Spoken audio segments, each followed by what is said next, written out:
કલયુગના પ્રભાવથી જીવાત્માએ બચવા માટે જો ઉત્તમ અને શ્રેષ્ઠ રસ્તો હોય ને તો એ ભાગવતની કથા છે. અને ભાગવતની કથા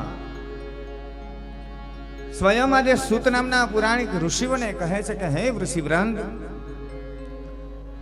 એ તસ્માત પરમ કિંચિત મનઃ શુદ્ધ્યતે ન વિદ્યતે જન્માંતરે ભવેદ પુણ્યમ તદા ભાગવતમ લભે.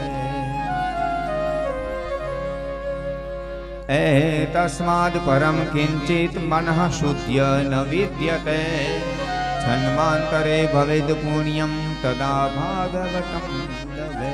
સ્વયં સૂતજી કહ્યું કે હે ઋષિવૃંદ, એ ભાગવતની કથા જન્મો જન્માંતરના માણસના પુણ્ય જ્યારે ભેગા થાય ને ત્યારે કથા સાંભળવા મળે છે.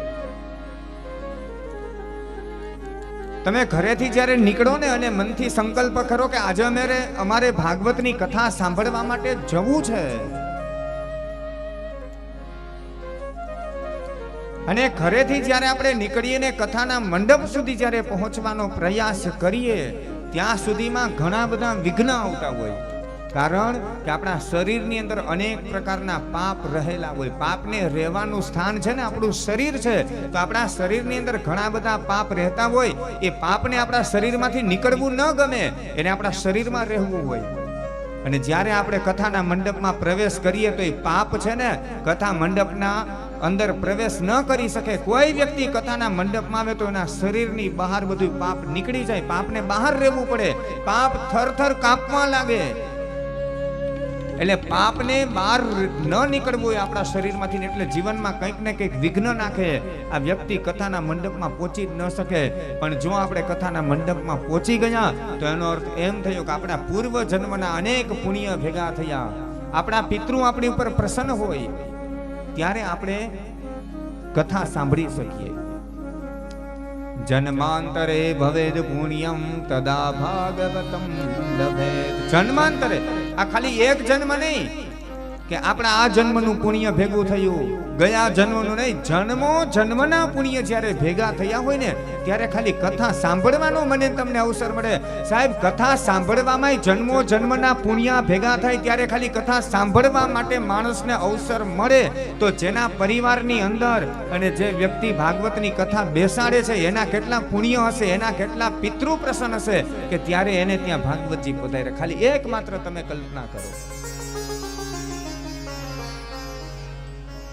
ઘણા માણસો એમ કહે કે મહારાજ અમારે કથા કરવી છે, અમારે ભાગવત સપ્તાહ કરવી છે, પણ અમારી પાસે છે ને સંપત્તિ નથી, એટલે કે રૂપિયા નથી. એટલે શું સંપત્તિ હોય તો કથા થઈ શકે? તો ના, એ વાત પણ ખોટી છે. સાહેબ, ઘણા માણસો પાસે સંપત્તિ અઢળક છે પણ છતાં કથા નથી કરી શકતા. એટલે માત્ર સંપત્તિ હોય તો એ કથા ન કરી શકે.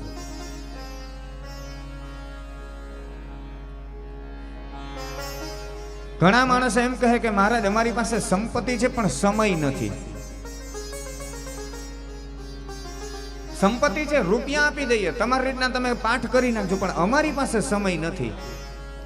તો શું સંપત્તિ હોય તો જ કથા થાય? તો કે ના, સંપત્તિ હોય તો પણ કથા ન થાય. ઘણા માણસ પાસે સંપત્તિ છે પણ એની પાસે સમય નથી. ઘણા વ્યક્તિ પાસે સાહેબ સમય છે, સંપત્તિ છે ને સમય છે, પણ એમ કે અમારી પાસે સ્થળ નથી, એટલે એવી જગ્યા નથી. મોટા શહેરમાં રહેતા હોય ને એટલે એમ કહે કે અમારે માણસોને ક્યાં રાખવા, ક્યાં સાચવવા, કેમ વ્યવસ્થા કરવી, એટલે અમારી પાસે સ્થળ નથી. એટલે ઘણા માણસ પાસે સંપત્તિ છે, ઘણા પાસે સમય છે, ઘણાની પાસે સ્થળ પણ છે. તો ઘણા એમ કહે કે અમારું સ્વાસ્થ્ય બરાબર નથી, અમારી તબિયત બરાબર ન રહે એટલા માટે અમે આવું કઈ આયોજન કરી શકીએ નહીં. તો આ બધી વસ્તુ હોય. ઘણા માણસ પાસે સંપત્તિ હોય, સમય હોય, સ્થળ પણ હોય, એનું સ્વાસ્થ્ય પણ બરાબર હોય, સારી તંદુરસ્તી હોય. આ બધી વસ્તુ હોય ને છતાં એ વ્યક્તિ પણ કથા નથી કરી શકતા. શું કામે નથી કરી શકતા? તો કે જ્યાં સુધી દ્વારકાધીશની સહી ન થાય ને ત્યાં સુધી પણ ભગવાનની કથા ન થાય. આ સદકર્મ કરવામાં નિમિત્તે ત્યારે બનીએ કે આપણે કંઈક પુણ્ય હોય ને તો આપણે કંઈક સારા કર્મ હોય ને તો ભગવાન સારા કામ કરવામાં નિમિત્ત બનાવે, ભગવાન બધાને નિમિત્ત ન બનાવે. તો જન્મો જન્માંતરના પુણ્ય ભેગા થાય ને ત્યારે ભાગવતની કથા મળે, અને ભાગવતની કથા દ્વારા માણસનો ઉદ્ધાર થાય. હે વૃષિવરાંત, પરીક્ષિત રાજા જ્યારે ગંગાજીના કિનારે ભાગવતની કથા સાંભળવા બેઠા ને ત્યારે સ્વર્ગના દેવતાઓ આવ્યા. પરીક્ષિતે કથા વક્તુમ સભાયામ સંસ્થિતે સુકે સુધા કુંભં ગૃહીત્વેવ દેવસ્તત્ર સમાગમન. આ ભાગવતનું મહત્વ કેટલું છે, કથા કેવી સાંભળવા. દેવતાઓને આ કથા સાંભળવા નથી મળતી. સ્વર્ગના દેવતાઓને જો ભાગવતની કથા સાંભળવી હોય ને તો ન સાંભળી શકે. આ એનો શ્લોક છે. ગંગાજીના કિનારે પરીક્ષિત રાજા જ્યારે કથા સાંભળવા બેઠા ને સુખદેવજી મહારાજની કથા વાંચવાની શરૂઆત કરે ત્યાં સ્વર્ગના દેવતાઓ આવે છે. હાથની અંદર અમૃતનો કુંભ છે. અમૃત કુંભ લઈ અને આવીને સુખદેવજી મહારાજને કહે છે કે બાપજી, અમારી પાસે અમૃતનો કુંભ છે, એનો તમે સ્વીકાર કરો. સુખદેવજી મહારાજે કહ્યું કે અમૃતના કુંભનું હું શું કરું? સ્વર્ગના દેવતાઓએ કહ્યું કે તમે પરીક્ષિતને અમૃત પીવડાવજો એટલે તમારો પરીક્ષિત અમર બની જાય, એને મૃત્યુનો ભય નહીં લાગે,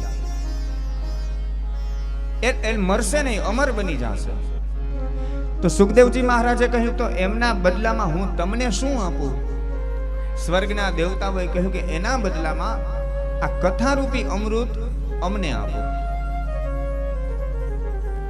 દેવતાઓ છે ને થોડાક વધારે હોશિયાર, ક્યારેક માણસ વધારે હોશિયાર થાય ને તોય નુકસાની થાય. સુખદેવજી મહારાજ પરીક્ષિત રાજાને જ્યારે કથા સંભળાવતા હતા ત્યારે શાંતિથી આવીને ત્યાં બેસી ગયા હોત ને કથા સાંભળવા લાગ્યા હોત ને તો દેવતાઓ ભાગવતની કથા સાંભળી શકત. પણ દેવતાઓ વધારે હોશિયાર થયા, ત્યાં અમૃતનો કુંભ લઈને હાજર થયા. અમૃતનો કુંભ લઈ આવવાની જરૂર ક્યાં હતી?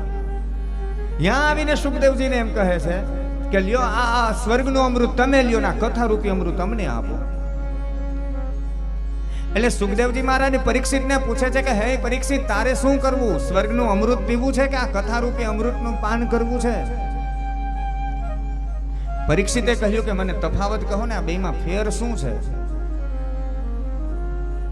સુખદેવજી મહારાજે કહ્યું કે સ્વર્ગનું અમૃત પીવાથી તું અમર બનીશ, તું મરીશ નહીં, પણ તને મૃત્યુનો ભય લાગશે, મરવાની બીક લાગશે તને, પણ તું મરીશ નહીં પણ અમર બનીશ, પણ તારો ભય નહીં જાય. કથાનું અમૃત પાન કરીશ ને તો આ કથારૂપી અમૃત પીવાથી શું થાય? તો કે કથારૂપી અમૃત પીવાથી માણસનું મૃત્યુ થાય છે, પણ માણસના મૃત્યુનો ભય વયો જાય છે. આ કથાનો મેઇન સાર અહીંયા સમજવા દેવો. ઘણા માણસને એમ થાય કે ભાગવતની કથા સાંભળી એટલે શું અજર અમર બની જાય? તો કે ના. એટલે એવી આશા એ કોઈ કથાઓ સાંભળવા ન બેસતા કે ઘણાને એમ થાય કથા સાંભળી એટલે આપણે મરીએ નહીં, એવું છે? તો કે ભાઈ પરીક્ષિતનું મૃત્યુ થયું હતું, કથા સાંભળી તોય મૃત્યુ થયું. અથવા કથા સાંભળો તોય મૃત્યુ થાય ને કથા નથી સાંભળવાના તોય મરવાના છે, એ તો હકીકત છે. તો પછી કથા સાંભળવાની જરૂર શું? લ્યો આ પ્રશ્ન થયો પાછો. તર્ક વિતર્ક બહુ થાય. કથા સાંભળશો તોય મરવાના છે, નહીં સાંભળીએ તોય મરવાના છે, તો સાંભળવાની જરૂર શું છે? 7 દિવસ સુધી આ એક આસને પગમાં ખાલી ચડી જાય, થાકી જાય, છતાંય બેઠું રહેવું શું કામે? તફાવત એટલો છે કે સાહેબ, બિલાડી છે ને પોતાના બચ્ચાને પકડે, એક ઘરેથી બીજા ઘરે, બીજા ઘરેથી ત્રીજા ઘરે, આમ બિલાડી પોતાના બચ્ચાને 7 ઘર જ્યારે ફેરવે ને ત્યારે પોતાના બચ્ચાની આંખ ખુલે. એ બિલાડી પોતાના બચ્ચાને પકડે, એમાંય તફાવત. અને એ જ બિલાડી જ્યારે કોઈ ઉંદરને જોવે ને ઉંદરને પકડે ત્યારે કેવી રીતે પકડે? તો કે ઉંદરને લોહી લુહાણ કરી નાખે. એમ સાહેબ, કાળ તો આવવાનું, માણસનું મૃત્યુ થવાનું છે, હકીકત છે, પણ એ કાળ કેમ પકડે ને એ આપણા હાથની વાત છે. એટલે કહ્યું કે ભાગવત છે ને મૃત્યુ સુધારવાનો ગ્રંથ છે. ભાગવતની કથાથી માણસનું મૃત્યુ સુધરે. મરવાનું છે હકીકત છે, પણ માણસને મરવાનો ભય ન લાગે. એક ક્ષણ પછી મૃત્યુ થઈ જાય ને તો એને કોઈ આસક્તિ નહીં, કોઈ મોહ નહીં, અને છેલ્લે માણસની સારી ગતિ થાય. એ ભાગવતની કથા.